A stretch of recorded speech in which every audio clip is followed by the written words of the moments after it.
네. 네, 한 주간 평안하셨습니까? 안식일을 맞이해서 하나님의 교회를 찾아주신 우리 모든 성도님들 환영합니다.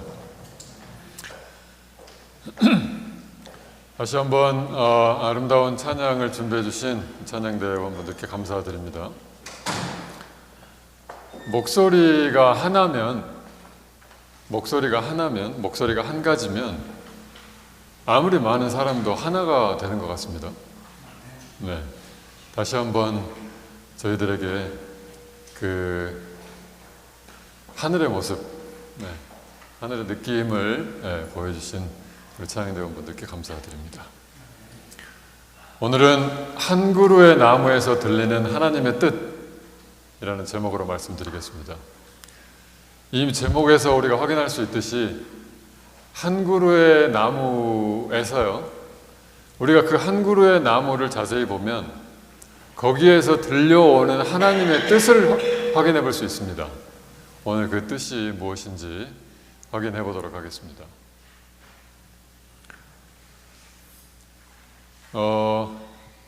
창세기 2장 8절에는요, 잘 안 보이시죠? 제가 여기 밑에 작은 글씨로 창세기 2장 5절이라고 적었는데 제가 실수했습니다. 2장 8절입니다.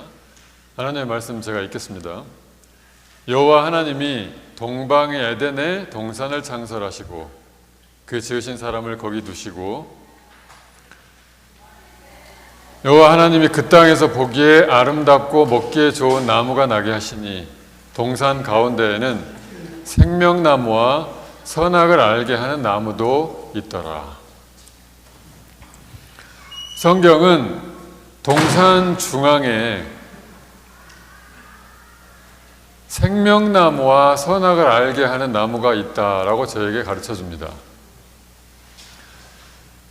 자, 다른 나무들도 많이 있는 가운데 왜 하나님께서는 동산 중앙에 생명나무와 선악을 알게 하는 나무를 두셨는지 우리는 그 이유를 확인해야 합니다.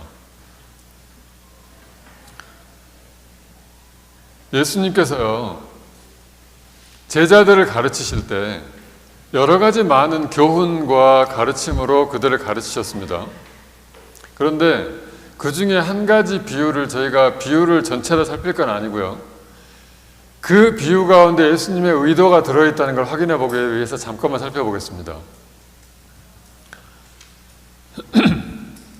그 예수님의 비유 중에 종들을 그 포도원에 불러들이는 비유가 있습니다. 아침에 불러들이고 점심에 불러들이고 오후에 불러들이고 그 다음에 제일 마지막 그 종을 일 끝나기 1시간 전에 불러들여서 일을 시킨 후에 이들에게 약속한 임금을 지불합니다. 그런데 그 당시도 마찬가지고요, 지금도 저희는 정규직이나 풀타임을 먼저 대우하지 않습니까? 그죠? 파트타임이나 일주일에 하루 이틀 일하는 사람들보다 어디를 가든지 풀타임 정규직을 대우하는 게 세상의 원리입니다. 그들에게 더 많은 베네핏을 주고요, 회사에서 무언가 그들에게 나눠줄 때 풀타임을 먼저 챙겨주고 하는 것처럼 사람들을 대하고 회사를 운영하고 이런 어떤 그런 것들에도 운영의 원리가 있습니다. 그런데 예수님께서 그 종들을 부르시고요, 그들에게 임금을 약속하고 하루가 끝나서 임금을 줘야 될 때 이제 그들을 불러서 임금을 주는데 누구부터 줍니까? 그 비유에서 보자면 아침 제 시간에 새벽 6시에 나와서 일하는 사람부터 임금을 주지 않아요. 예수님께서 불러서 처음 임금을 주신 사람은 누구예요?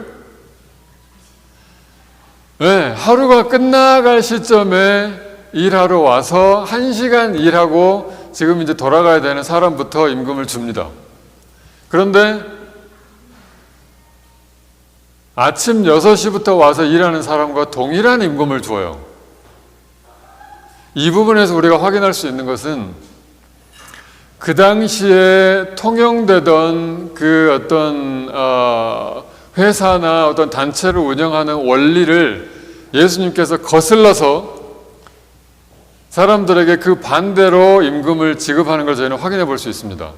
이유가 뭔가요? 이제 그 부분은 나중에 따로 살피겠지만 여기에 이 주인의 의도가 담겨 있습니다.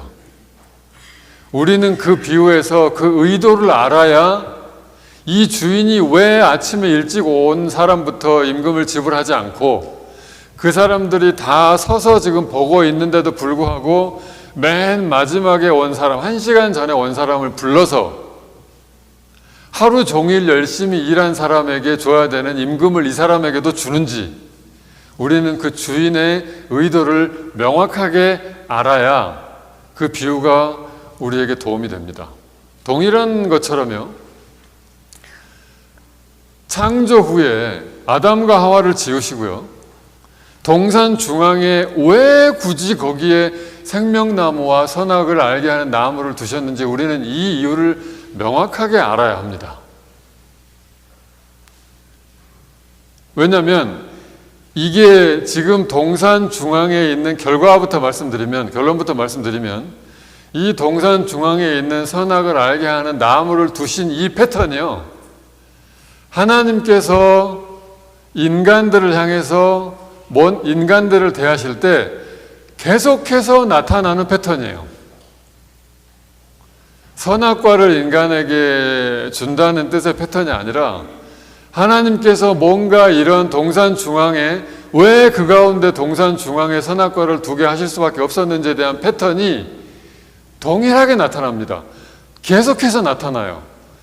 신약시대에도 나타나고 예수님 재림 때도 나타나고 재림하기 전 지금도 나타나고 우리가 하늘나라에 가기 전까지도 이 패턴이 계속해서 나타날 겁니다. 그렇기 때문에 우리는 하나님께서 그 가운데 동산 중앙에 선악을 알게 하는 나무를 두신 이유를 반드시 알아야 합니다. 그렇지 않으면 이 세상 역사가 끝날 때까지 저 동일한 행동을 반복하시는 하나님의 행동을 우리는 이해하지 못하게 돼요. 자, 한번 보겠습니다. 제가 한번 예를 들어볼게요. 저희 집에 강아지가 있는데요. 강아지 침대가 좀 커요. 걔가 이렇게 일자로 누워도 충분히 감당할 수 있을 정도로 방석이 있다고 합니다. 그 방석을 제가 약간 과장을 보태서 한번 이렇게 설명을 드려볼게요. 저는 항상 한쪽 구석에 밀어놓습니다. 한쪽 구석에 딱 붙어서 공간이 없도록 최대한 밀어놔요. 그런데 저희 아내는 그걸 살짝 빼놓습니다. 살짝 빼서 방석이 구부러지지 않게 하려고 하는 건지 제가 이 얘기는 한 번도 안 했습니다. 지금 처음 얘기하는 거예요. 그 방석을 빼는 이유가 도대체 뭘까 제가 생각해 봤어요.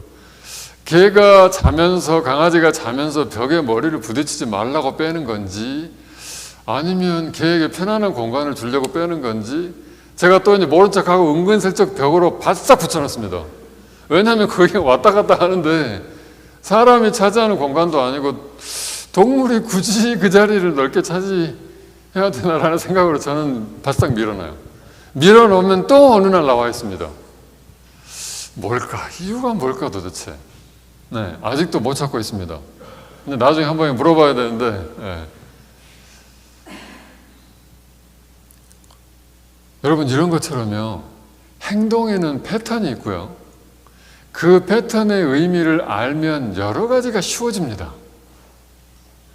하나님께서 왜 아담과 하와를 창조하시고 동산 중앙에 그거를 놓으셨을까요? 이 부분을 보고 저희가 이 나무를 보고 어떻게 반응했는지를 보면 하나님께서 거기에 그 나무를 두셔야만 했던 이유를 아마 조금이라도 이해할 수 있을 것 같습니다. 자, 하와가요, 그 나무에 접근을 했죠. 그 나무에 접근을 해서 가서 보니 그 나무에 있던 뱀이 하와에게 했던 말을 기억하시죠? 했던 말의 내용은요?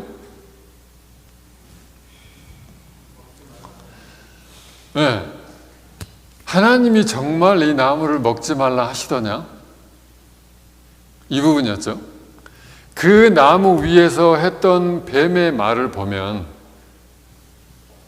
우리가 그 나무의 목적을 조금이라도 생각해 볼 수 있습니다. 일단 그 부분 마음에 가지고 계시고요. 자, 여기서 지금 한 가지 정말 자세히 살펴볼 게 있는데요. 하와가요, 이 선악과에 가서 나무 위에 있는 뱀을 만나고 그 선악과를 먹기 전까지의 과정을 성경에 나와 있지 않습니다. 그런데 저희가 각색해서 한번 살펴볼게요. 이 부분이 정말 중요하기 때문에 그렇습니다. 자, 성경은요, 창세기 3장에 바로 하와가 선악과에 있는 뱀을 만나는 장면만 우리에게 알려줍니다. 그죠? 그러면 하와가 이렇게 어느 날 갑자기 선악과에 짠 나타나서 이렇게 뱀을 대면하고 그 선악과를 먹었을까요? 아니겠죠. 이 선악과로 다가가는 과정이 있을 겁니다. 그죠? 하와는 도대체 어떻게 하다가 그 선악과를 보게 됐을까요? 이 부분 정말 중요합니다. 하와는 어떻게 그 선악과를 보고 그 선악과로 갔을까요? 나무 위에 있는 뱀이 불렀을까요? 하와 이리 와봐. 내가 맛있는 거 줄게. 어떻습니까? 하와는 도대체 어떻게 선악과를 발견하고 또 발견했더라도 굳이 그 나무로 다가갔을까요? 우리는 그 이유를 잘 생각해 봐야 합니다. 성경에 나와 있지 않습니다. 그런데 한 가지 이제 다른 이유들도 많이 있을 수 있습니다. 근데 제가 묵상하면서 발견했던 한 가지 내용이 있어요. 하와가요, 그 선악과를 보고 본인이 느낀 감정을 성경에 기록이 되어 있습니다. 하와가 그 선악과 나무를 보고 느낀 감정을 성경은 뭐라고 표현하나요? 하와가 과일을 봤더니 먹음직도 하고 보암직도 하고 지혜롭게 만들어줄 만큼 탐스럽기도 하다. 하와는 그걸 어떻게 알았을까요? 자, 제가 한 가지 여러분들께 실험을 해드리겠습니다. 이 실험을 한번 거쳐보시면 하와가 어떻게 그 나무에 접근을 했는지 아마 어느 정도 감이 오실 겁니다. 제가요, 주머니에서 한 가지를 빼서 이렇게 들고 있겠습니다. 들고 있는데 전부 다 제가 주머니에서 뺄 때는 이쪽을 보시고요. 제가 주머니에서 빼고 나서 뺐습니다 하면 고개를 순식간에 저쪽으로 돌리셔야 됩니다. 그러면서 제가 들고 있는 게 보이는지 안 보이는지 한번 보십시오. 자, 고개 다 이쪽으로 한번 돌려보시겠습니까? 네. 자, 지금은 컨닝하면 안 됩니다. 자, 하나, 둘, 셋. 순식간에 저쪽으로! 네, 됐습니다. 제가 뭘 들고 있는지 보셨습니까? 뭐?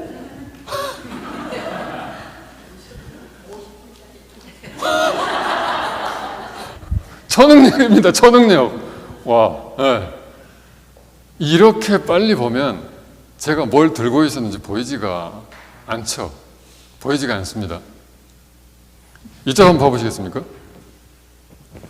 그리고 반대쪽을 보는데 이번에는 2초 걸쳐서 천천히 움직여 보겠습니다. 3초 되겠습니다. 3초.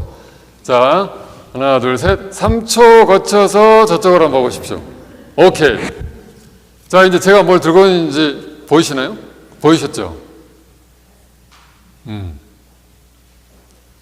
하와의 마음을 조금이라도 우리가 살펴볼 수 있는 내용입니다. 하와가 그 과실을 보면서요, 자기의 느낌이 기록이 되어 있습니다. 먹음직하답니다. 그거를 계속 관찰하지 않거나 혹은 뚫어지게 쳐다보지 않거나 관심을 가지고 보지 않으면 그것이 먹음직한지 어떻게 알 수 있어요? 그게 보암직한지 어떻게 알 수 있습니까? 그리고 더 나아가서 그게 지혜롭게 할 만큼 탐스럽다는 걸 도대체 어떻게 알 수 있어요? 그 부분을 오랫동안 주시하거나 그 부분에 대해서 머릿속으로 생각하고 있어야 돼요. 여러분, 우리가 이렇게 되면 사단이 우리 마음속에 들어오는 길을 제공하는 겁니다.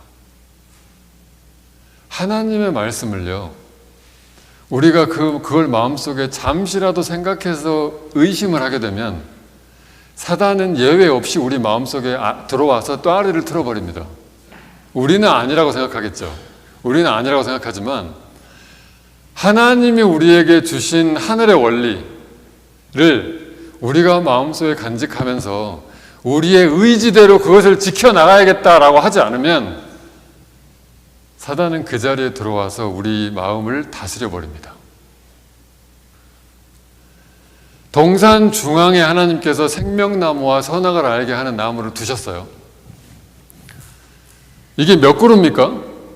한 그루예요. 하나입니다. 하나예요.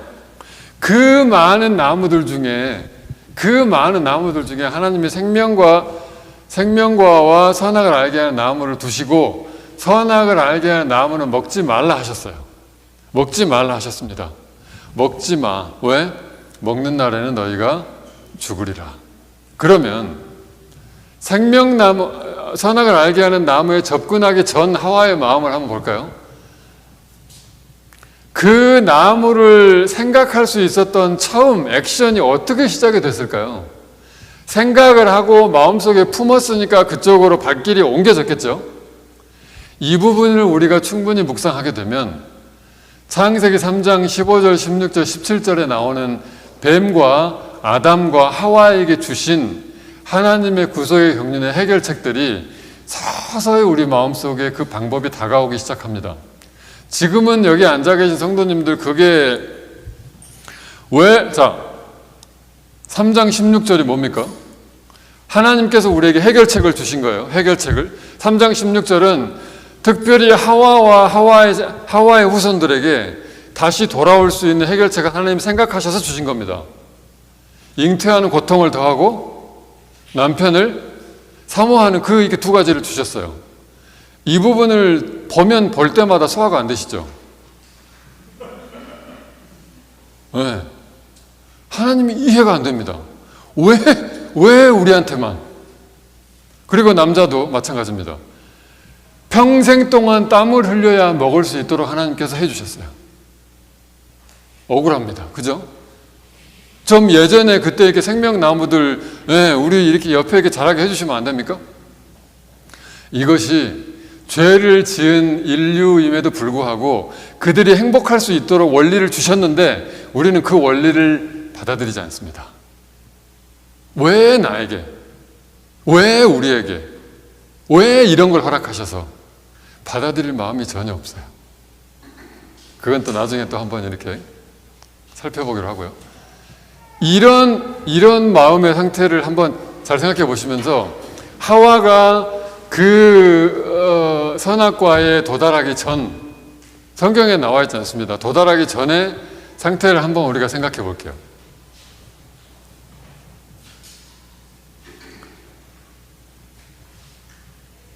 하와가 어느 장소에서 있으면서 그 생각을 했겠죠?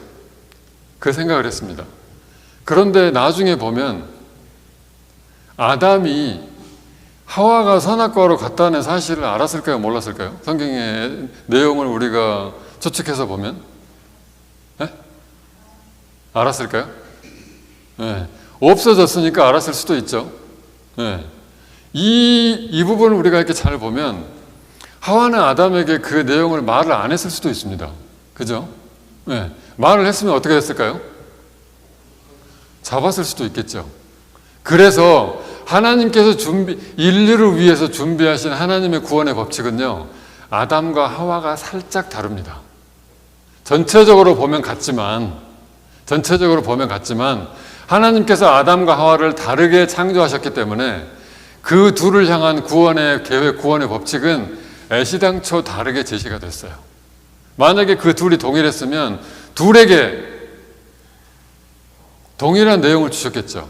그런데 그 둘에게 주신 내용을 보면 내용이 전혀 다릅니다. 전혀 달라요. 그래서 이 하와가 선악과로 접근하기 전의 내용을 살펴보면 이 마음속에 가지고 있었던 내용들을 우리가 충분히 생각해 볼 수 있습니다.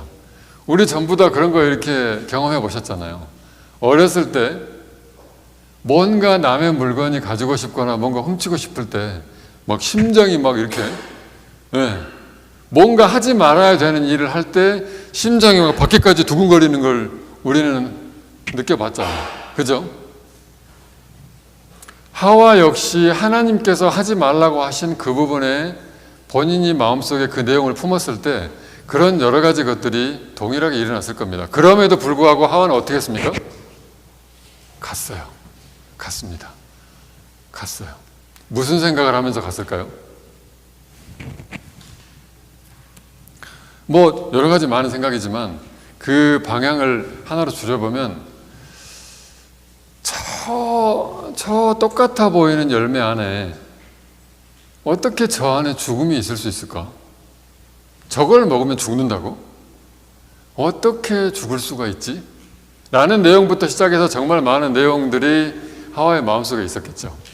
여러분, 우리 마음속에요, 이런 생각이 싹트기 시작하는 시점부터 아까 말씀드렸듯이 이런 생각이 싹트게 되면 우리가 사단에게 우리 마음을 내주는 겁니다. 정말 중요해요. 우리가 뭔가 나쁜 일을 해야만, 혹은 뭐 사람을 속여야만, 혹은 뭐 누구 마음에 상처를 줘야만 사단에게 우리 마음을 열어주는 게 아니에요. 이 마음을 하와가 품자마자, 그런데 그 전에요, 사단이 하와를 막 이렇게 계속해서 불러 제끼고 뭐 이렇게 마음속에 하나님 의심 심어주고 이랬나요? 안 그랬어요. 그렇지 않습니다. 그렇지 않아요. 여러분, 사단은요, 우리가 마음속에 하나님에 대한 의심이 조금이라도 싹트기 시작하면 그때 우리 마음속에 들어와서 우리를 거의 점령해 버립니다. 이때도 하와가 그런 생각을 했겠죠. 그런 생각을 하면서 그런 생각을 했지만 완벽한 존재이기 때문에 그 생각을 물리치고 돌아오는 게 맞잖아요. 그런데 결과를 보면 그 생각을 하기 시작한 때부터 선악과에 도착할 때까지 그 생각에서 돌이켰나요? 돌이키지 않았네요. 왜요? 결과를 보면 그 나무까지 가서 뱀을 만났어요. 왜 하나님께서 저거를 먹지 말라고 하셨지? 혹은 저 아름다워 보이는, 저 이렇게 지혜롭고 탐스러워 보이는 저 과일이 정말 죽음이 담겨 있을까? 이 생각을 품자마자 사단은 이 생각의 꼬리를 잡아버립니다. 그래서 우리 마음속에 그 꼬리에 꼬리를 계속 물고 우리 마음을 놔주지 않을 거예요. 우리가 먼저 사단을 초청한 겁니다. 동일한 일이 지금 벌어진 거예요. 자, 이 부분을 보면요, 하나님께서 저희가 지금까지 살폈듯이요, 창조가 끝나고 나서 하나님이 그 모든 피조물들을 보시고 하나님의 기분이 어떠셨다 그랬죠? 좋아. 좋군. 하나님이 기쁘셨어요. 기쁘신 내용을 살펴봤더니 아담과 하와가 하나님의 형상이 가득 담겨 있는 피조물로 둘러싸여 있는 거예요. 그래서 아담과 하와는요, 특별히 아담에게 내린 그 구속의 경륜을 보면 죄 지은 후에 아담에게 아까 말씀드렸듯이 아담에게는 평생 땀을 흘려야 먹고 살 수 있는, 하나님께서 성경은 저주라고 표현했지만 그 실상은 저주가 아닙니다. 나중에 그것도 살피겠습니다. 그런 상태로 아담에게 주어졌죠. 그러면 그 전에는 땀을 흘리면서 하나님의 피조물들을 보호하고 가꾸는 일이 없었을까요? 있었습니다. 창세기 1장, 2장의 내용을 보면 하나님이 아담과 하와를 창조하시고 그들에게 뭘 맡기시나요? 생육하고 번성하고 땅에 충만하라, 땅을 정복하라, 땅에 있는 모든 생물, 모든 피조물들을 다스리라 하셨어요. 다스리라 하셨습니다. 왜요? 왜 그걸 다스려야 되나요? 왜 하나님께서 아담과 하와를 두르신 피조물을 이들이 다스려야 하나요? 다스린다는 말은 정말 이렇게 넓은 의미를 표현하고 있습니다. 담고 있어요. 이들을 관리부터 시작해서 모든 것들을 하는 거죠. 이것들을 관리하면서 한 나무나 한 동물이나 한 하나님의 피조물을 관리하면서 더 자세히 들여다보고 그것의 필요를 보면서 거기에서 뭘 느끼는 겁니까? 하나님의 형상을 보는 거예요.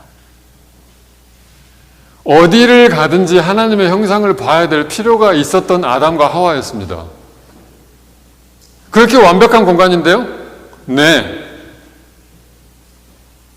지금 이 부분이 말하는 것이 어떤 것인지 우리는 잘 묵상해 보셔야 합니다.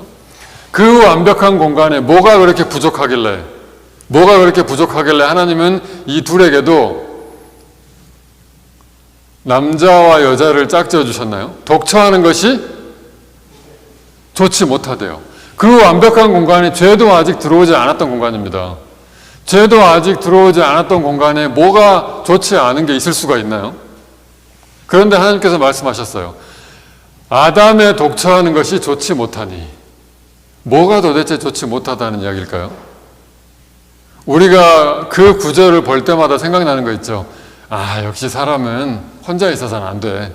이 부분인가요? 혼자 있으면 뭐 이렇게 모두 부족하고, 그래도 배우자가 있는 게 낫지. 이 차원으로 하나님께서 그 말씀을 하신 걸까요? 그렇지 않아요. 그렇지 않습니다. 사람의 독처하는 것이 좋지 못하니. 이렇게 계속 들어가다가는 못 나오겠습니다. 다시 나와서. 그래서 이런 부분들이 지금 하늘의 분위기였어요. 이 가운데 하나님께서 동산 중앙에 나무 한 그루를 두셨습니다. 그리고 그거는 먹지 말래요. 왜 그럴까요? 성경의 패턴을 한번 살펴보겠습니다.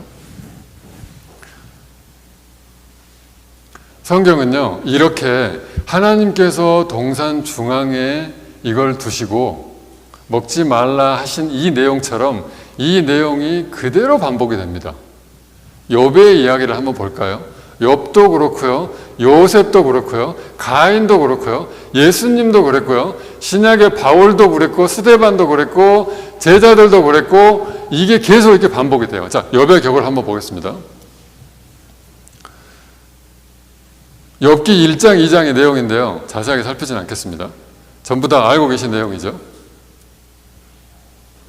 하늘에서 회의를 하는데 하나님이 사단도 불렀습니다. 사단도 왔어요. 그 자리에 참석합니다. 그리고 이야기를 하는데 하나님이 사단에게 이야기해요. 사단, 너네 땅에 있는 내 종 욥 봤어? 알죠. 걔 신앙 엄청 좋잖아. 그렇더라고요. 그런데 하나님, 걔가 괜히 신앙이 좋은 줄 아십니까? 그래? 걔 신앙 좋은데? 아니에요. 왜 좋은지 아세요? 왜 좋은데? 하나님이 얼마나 많은 축복을 해주셨습니까?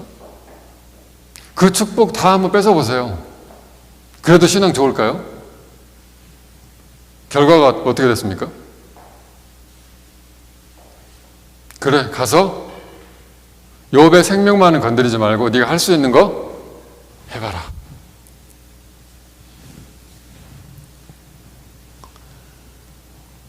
사단은요, 하나님께 이런 이야기를 계속합니다. 계속해요. 예수님의 겟세마네 동산에서 볼까요? 하나님, 예수님이 지금 죽기 너무 싫어합니다. 그리고 다른 사람들이 예수님을 배반할까봐 지금 마음속에 다른 사람들 예수님 배반할 거예요. 그 예수님 배반하면 예수님 마음이 얼마나 무겁겠습니까? 그리고 좀 전까지 자기 생명을 바쳐서 예수님의 생명을 보호하겠다고 한 제자도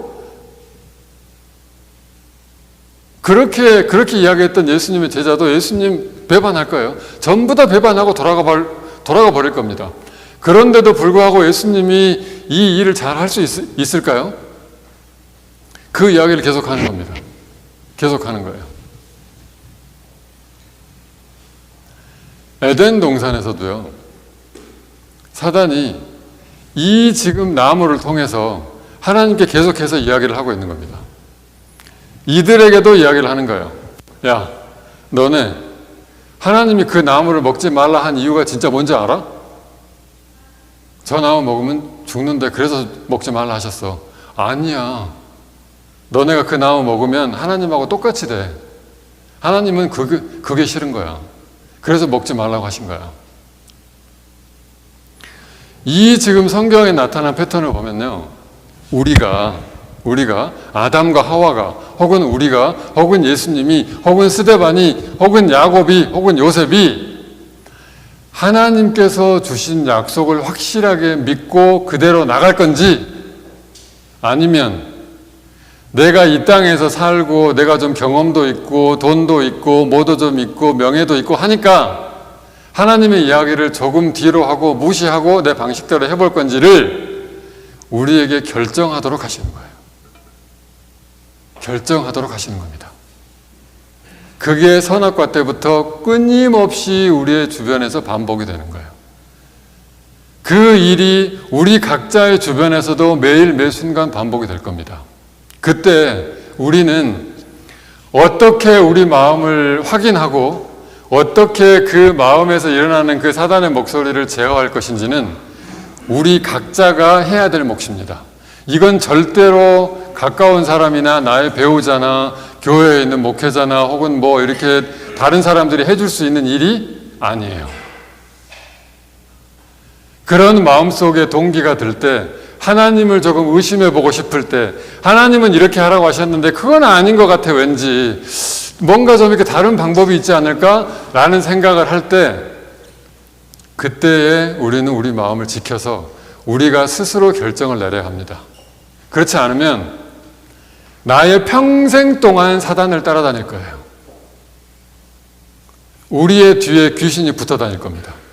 제가 예전에 한국에서 각 교회를 다니면서 교회에서 준비해 주신 구도자들을 대전도회가 아니라 각 교회에서 구도자들을 준비해 주시면 그 준비해 주신 구도자들을 만나러 다니는 일을 했어요. 전도단에 있으면서 그 전도단은 대전도회를 하는 게 아니라요, 성경학교처럼 가서 그 교회에서 준비해 주신 구도자들의 시간에 맞춰서 직접 집이나 근처로 찾아가서 1대1로 공부를 하는 겁니다. 이 부분을 했었어요. 이 부분 하는데 한 분이 아직도 기억이 납니다. 그분이 이제 오토바이 배달을 하시는 분인데, 배달을 하면서 괴로워 죽겠다는 겁니다. 왜 그러세요? 그랬더니 뒷자리에 귀신이 항상 따라다닌다는 거예요. 항상. 뒷자리에 이제 배달을 하고, 근데 다른 데는 없대요. 다른 데는 없는데 오토바이를 타고 배달을 하면 백미러로 항상 귀신이 보인다는 거예요. 그 귀신 좀 어떻게 좀 해결 좀 해주라는 겁니다. 해결을 좀 해주라는 거예요. 그리고 그렇게 사람들을 만나러 다니면서 지금 21세기인데도 불구하고요, 그런 사람들이 정말 많다는 걸 제가 발견하게 됐습니다. 어떤 분은요, 젊은 여성분이셨는데 하루 종일 방에서 나오지 않아요. 방 불을 끄고 이렇게 앉아 있으면서 계속 뭐라고 이렇게 중얼거리면서 하는데 방을 못 나가게 한대요. 누가 그렇게 못 나가게 합니까? 그랬더니 옆에 같이 귀신이 앉아 있다는 거예요.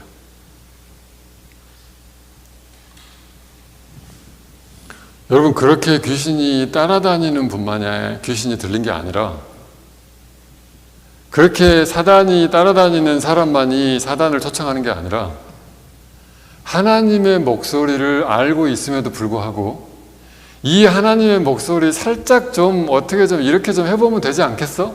지금은 21세기인데 하나님이 21세기에 살아가는 방법을 어떻게 알아? 지금은 좀 이렇게 좀 해보면 되지 않겠어? 라고 이야기하는 시점부터 하와에게 일어났던 일처럼 우리에게도 동일하게 그런 일이 일어날 겁니다. 그래서 우리는 지금도 내 옆에 사단을 달고 다니지 않나 생각해 봐야 돼요.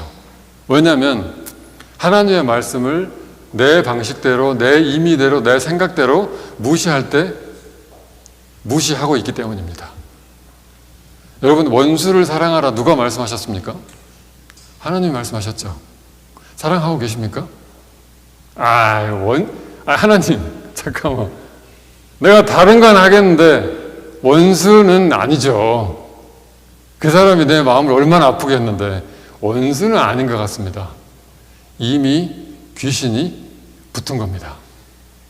하와 같은 결정을 하는 건 시간 문제예요. 여기에 자신만만하시죠?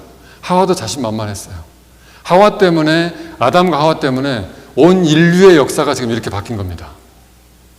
우리 한 사람 때문에요. 하나님, 그래도 어떻게 평생 동안 나만 이렇게 도와주고 삽니까? 나도 좀 이렇게 삽시다. 그런 하나님이 옆에 와서 지금은 그런 하나님이 오는 것도 부담스러워요. 왜요? 이거 지금 내가 하고 있는 거 하루아침에 내 마음을 바꿔버릴까봐 겁나는 거예요. 이거 지금 하고 있는 거 좀 하고 싶은데. 하와의 경우처럼 이미 사단이 붙어버린 거예요. 여기서 우리는 자신만만하게 사는 겁니다. 나 교회 왔어. 나 기도해. 이게 교회 증언이나 이게요. 제가 자녀교육의 전문가는 아니지만 성경은 항상 이 모든 것들이 자녀 교육으로 이어져요. 우리 후세대들에게 이어집니다. 예언의 시는요, 이 모든 교훈들을 대부분 우리 선에서 끝나지 않고 이게 우리의 후대로 이어지는 걸 우리에게 정확하게 보여주더라고요. 이게 이렇게 되면 이게 우리의 후세대들에게 그대로 전달이 됩니다.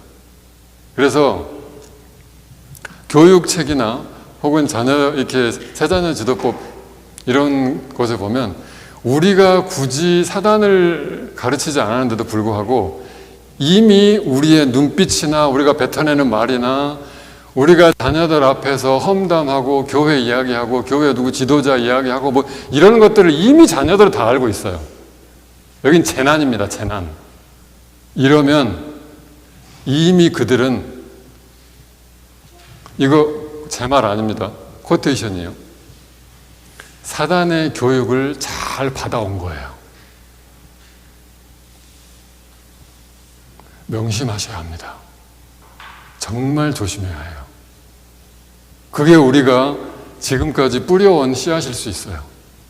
그런데 전능하신 하나님께서 이런 하와에게도 방법을 창세기 3장 15, 16, 17절에 제시해 주셨어요. 돌이킬 수 있습니다. 우리에게도 제시해 주셨어요. 돌이킬 수 있을까요? 힘들 수는 있겠지만 돌이킬 수 있죠, 당연히. 전능하신 창조주 하나님이 우리에게 주신 방법인데 우리가 그걸 안 믿을 뿐이에요. 이런 우리를 오늘 또 초청하고 계십니다. 내가 괜찮아. 사단에게 속았지만 다른 방법 보여줄게. 그 방법 보여주면 그 방법의 사용법을 빨리 너희들끼리 모여서 잘 묵상하고 이야기하고 생각하고 해서 그 방법을 익혀서 계속 해봐. 그러면 다시 나에게 돌아올 수 있다.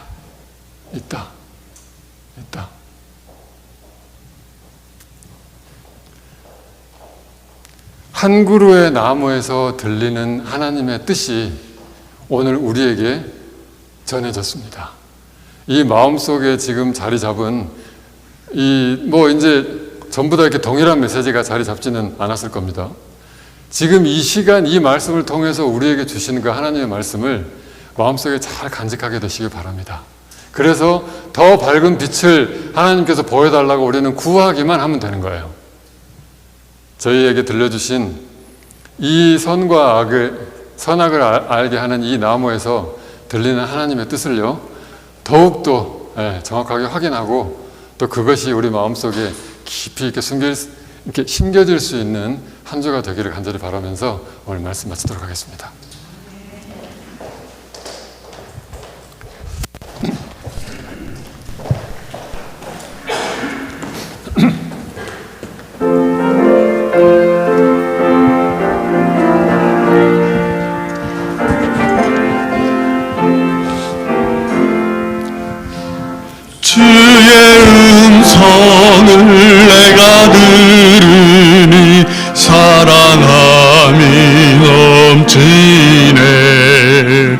믿는 마음으로 주께 가오니 받아주십니다.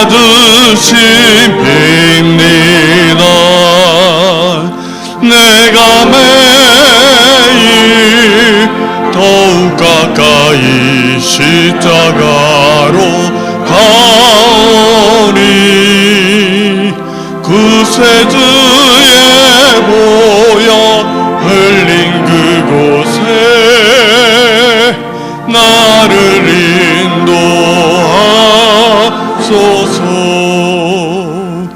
주의 넓으신 은혜 힘입어 주를 섬겨 일하고 나의 품은 뜻 주의 뜻같이 되게 하여 줍소서. 내가 매일 더욱 가까이 십자가로 가오니 구세주의 보혈 흘린 그곳에 나를 인도하소서. 주의 안에 서는 기쁨은 헤아릴 수 없으며 우리 구주의 넓은 사랑은 증명할 자 없도다. 내가 매일 더욱 가까이 십자가로 가오니 구세주의 보혈 흘린 그곳에 나를 인도하소서.